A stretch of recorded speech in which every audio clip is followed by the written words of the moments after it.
न्यायालयाच्या आदेशानुसार राज्यात ध्वनी प्रदूषण प्रतिबंधात्मक कायद्याची कठोर अंमलबजावणी सुरू आहे। मुंबई हे राज्यातलं पहिलं भोंगेमुक्त शहर ठरलंय। अशाच प्रकारे राज्यातील अनेक शहरं किंवा इतर शहरं भोंगेमुक्त करण्याची ग्वाही मुख्यमंत्री देवेंद्र फडणवीस यांनी विधानसभेत दिली।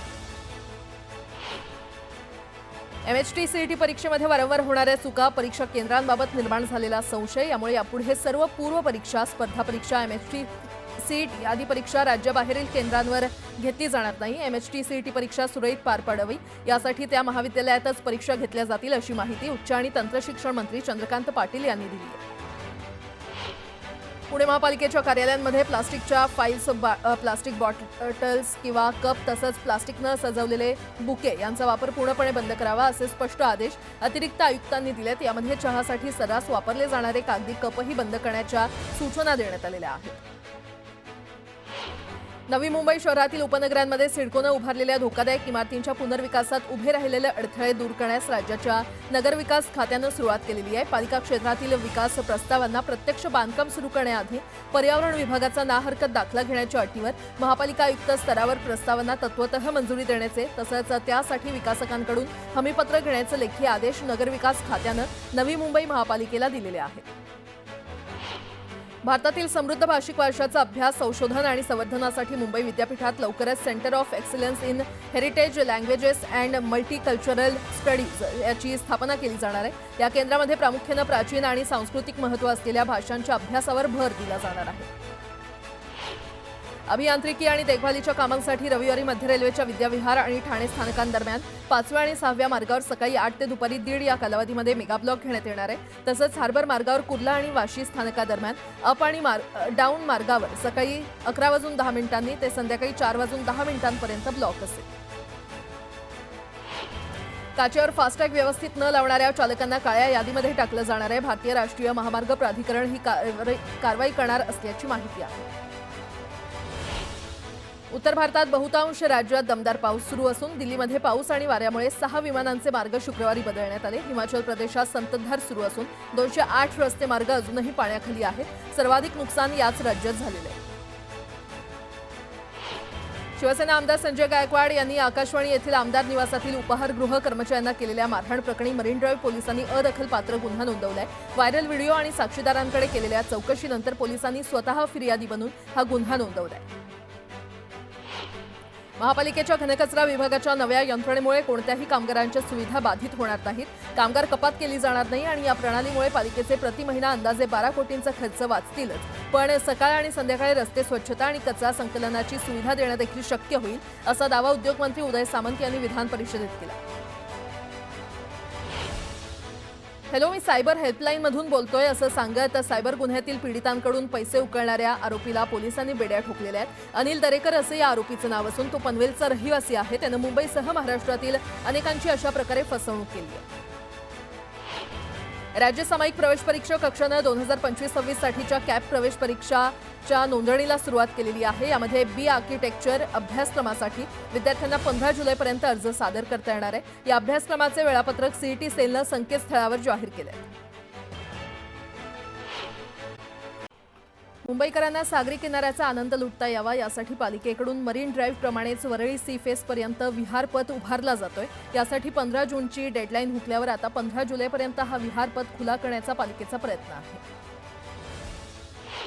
महापालिका हद्दीतील सार्वजनिक श्री गणेशोत्सव मंडळांनी गणेशोत्सव साजरा करताना कोणती काळजी घ्यावी, आपत्ती उद्भवू नये यासाठी कोणती खबरदारी घ्यावी आणि आपत्ती उद्भवलीच तर आपत्कालीन व्यवस्थापन कसं करावं यासंदर्भात महापालिकेच्या आपत्ती व्यवस्थापन विभागाकडून मंडळातील स्वयंसेवकांना 1 दिवसीय प्रशिक्षण देण्यात येणार आहे। या उपक्रमासाठी विभाग कार्यालयाकडून मंडळांशी समन्वय साधण्यात येणार आहे।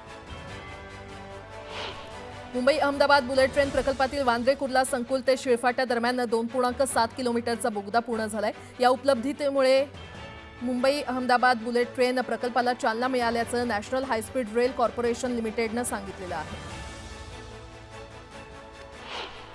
अमरावती जिल्ह्यामध्ये मुसळधार पावसानं हजेरी लावली आणि यामुळे मालखेड परिसरातील नवीन रेल्वे अंडरब्रिज पाण्यानं तुडुंब भरलाय। यामुळे वाहतूक ठप्प झाली आहे। दरम्यान तातडीनं उपाययोजना करण्याची मागणी खासदार बळवंत वानखेडे यांनी केली आहे। अन्यथा 13 जुलैला आंदोलन करण्याचा इशारा त्यांनी दिला। सोलापूर शहरात मोकाट जनावरांच्या नियंत्रणासाठी महापालिकेच्या आपत्ती व्यवस्थापन विभागानं बैठक घेतली। दरम्यान शहरातील मोकाट जनावरांवर उपाययोजना करण्याचे निर्देश अधिकाऱ्यांना देण्यात आले।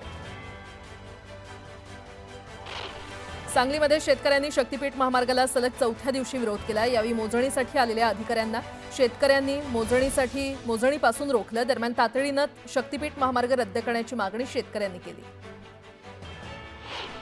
छत्रपती संभाजीनगरच्या विद्यादीप बाल सुधारगृहाच्या मुलींनी धिंगाणा घातला। यामुळे विद्यादीप बाल सुधारगृहामध्ये किंवा त्यासमोर पोलिसांचा मोठा बंदोबस्त तैनात करण्यात आला।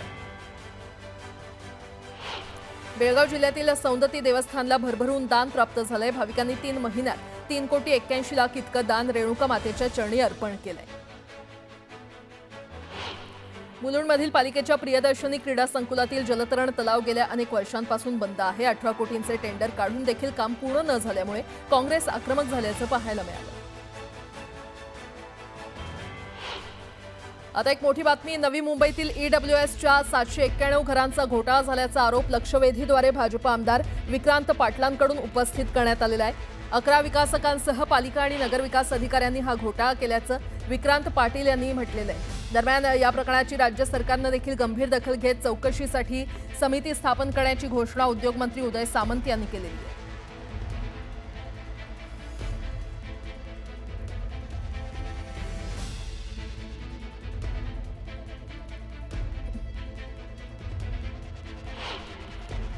जी काही 791 घरं ही बांधून मिळायला पाहिजे होती, जी मिळाली नाहीत, ती जर का अपेक्षित होतं मिळणं, तर ती गरिबांसाठीची घरं बांधून आता मिळावी। एखादा प्लॉट या सगळ्या मंडळींनी कुठेतरी घ्यावा आणि 1 किलोमीटर रेडियसमध्ये 791 घरं बांधून मिळावी। ती बांधून मिळण्यासंदर्भात आपण कारवाई करणार का?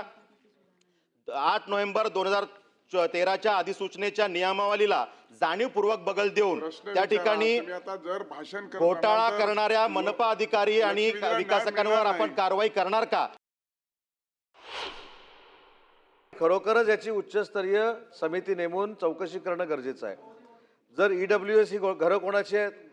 मोठ्या काय पैसेवाल्यांची नाहीत, जी सर्वसामान्य गरीब लोक आहेत त्यांची ही ईडब्ल्यूएस ही घरं आहेत आणि त्याच्यामध्ये UDCPRचा आधार घेऊन जर घरं द्यायची असताना देखील घरं न देण्याचा निर्णय जर कोण करत असेल तर त्याची उच्चस्तरीय चौकशी करणं गरजेचे आहे। आज मी सभागृहामध्ये ज्येष्ठ प्रधान सचिवाच्या अध्यक्षतेखाली समिती नेमली जाईल, याची उच्चस्तरीय चौकशी होईल आणि याच्यामध्ये जे कोण गिल्टी असतील त्याच्यामध्ये अधिकारी असतील, घरं पुन्हा बांधून देण्याचा निर्णय असेल, जे गरिबांना आवश्यक आहे ते निर्णय समितीच्या चौकशी अंती घेतले जातील। पुण्यातून एक मोठी बातमी। पुण्यातील गुडलक कॅफेतील बनमसकामध्ये काचेचा तुकडा आढळलेला आहे आणि या घटनेचा व्हिडिओ सोशल मीडियावर जोरदार व्हायरल झालाय। ज्या ग्राहकासोबत हा प्रकार घडलाय त्या ग्राहकानं व्हिडिओच्या माध्यमातून संताप व्यक्त केलाय। कॅफेच्या व्यवस्थापकांकडून घटनेची गंभीर दखल घेण्यात आली आहे। हा प्रकार कसा घडला याबद्दल सीसीटीव्हीची पडताळणी सुरू असल्याची माहिती कॅफेच्या व्यवस्थापनानं दिली आहे। या सगळ्या प्रकरणी आता FDAनं देखील तपास सुरू केलाय। दरम्यान अहवालातून काय माहिती समोर येते हे पाहणं महत्त्वाचं ठरणार आहे।